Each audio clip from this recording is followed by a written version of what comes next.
चलो हम लोग डायरेक्शन को एक बार डिस्कस कर लेते हैं कि डिफरेंट रूल्स की हेल्प से हम कैसे डायरेक्शन को निकालते हैं। तो direction of the magnetic field, cross product की हेल्प से कैसे डायरेक्शन निकालते हैं डिस्कस कर चुके हैं। फ्लेमिंग्स का लेफ्ट हैंड रूल, अब एक साथ इन सारे रूल्स को डिस्कस कर दिया जा रहा है। अब इसके बाद जो आपको सही लगे उसके हेल्प से आप डायरेक्शंस को निकाल सकते हैं। तो सबसे पहले मैक्सवेल्स कॉर्क स्क्रू रूल।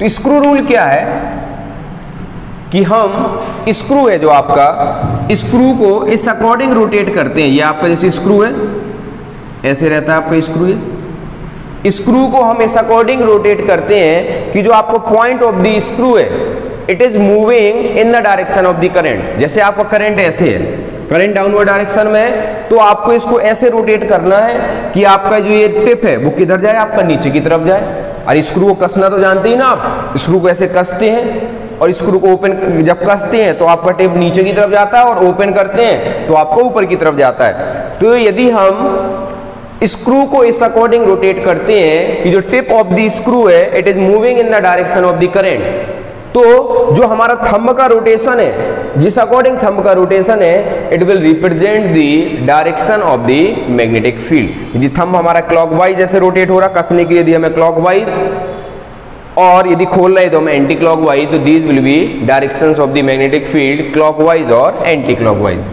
दूसरा आपका right hand thumb rule. Right hand thumb rule क्या है कि जैसे कोई भी आपका करंट कैरिंग कंडक्टर है तो करंट कैरिंग कंडक्टर को हम इस अकॉर्डिंग पकड़ते हैं कि such that the thumb points in the direction of the current. ये आपका जो करंट कैरिंग कंडक्टर है तो थंब को हमने इसको ऐसे पकड़ लिया कि thumb is pointing in the direction of the current.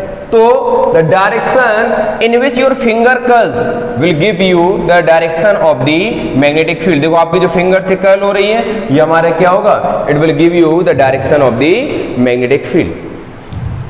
Third is right hand thumb rule of the circular current. यदि कहीं पर आपके करंट सर्कुलर है, ये कॉइल है आपकी सर्कुलर कॉइल है, इसके वजह से यदि मैग्नेटिक फील्ड की डायरेक्शन निकालनी हो तो हम क्या करते हैं, हम अपने फिंगर्स को कर्ल करते हैं in the direction of the current. हमने फिंगर्स को कर्ल कर दिया in the direction of the current, then the direction in which your thumb is pointing will give you the direction of current. इस case में आपका thumb किधर है, अंदर की तरफ, तो मैग्नेटिक फील्ड कैसी हो जाएगी, अंदर की तरफ। यदि ऐसे होता तो हम क्या करते हैं, लो हमने फिर फिंगर्स को कर लिया इन the direction of the current, current की डायरेक्शन में कर लिया, थंब कहाँ है आपका, बाहर की तरफ, तो मैग्नेटिक फील्ड कहाँ हो जाएगी आपकी, बाहर की तरफ। Next is right hand palm rule. अब राइट हैंड पाम रूल क्या है कि मान लिया कोई आपका कंडक्टर है, ये है आपका कंडक्टर, इसमें करंट ऐसे ऊपर की तरफ फ्लो हो रहा है, इसके वजह से किसी पॉइंट पी पर मैं मैग्नेटिक फील्ड की डायरेक्शन निकालना चाहता हूं, तो मैं क्या करूंगा, अपने ये आपका राइट हैंड है, राइट हैंड के थंब को पहले पॉइंट करूंगा इन the direction of the current. किधर कर दिया, in the direction of the current. और फिंगर्स को मैं करूंगा किधर, टूवर्ड्स द पॉइंट जहां भी मैग्नेटिक फील्ड आपको निकालनी है, ये कर दिया। तब क्या होगा, तो जो आपका पाम है, पाम से जो परपेंडिकुलर होगी that will give you the direction of the magnetic field at that point. तो these are some rules to find the direction of magnetic field. फिर भी मैं आपसे बोलूंगा कि आप क्रॉस रूल को प्रेफर करें, क्रॉस रूल के अलावा फिर जो आपको सही लगे उसको भी आप प्रेफर कर सकते हैं। Thank you very much. Next class में वी विल स्टडी दी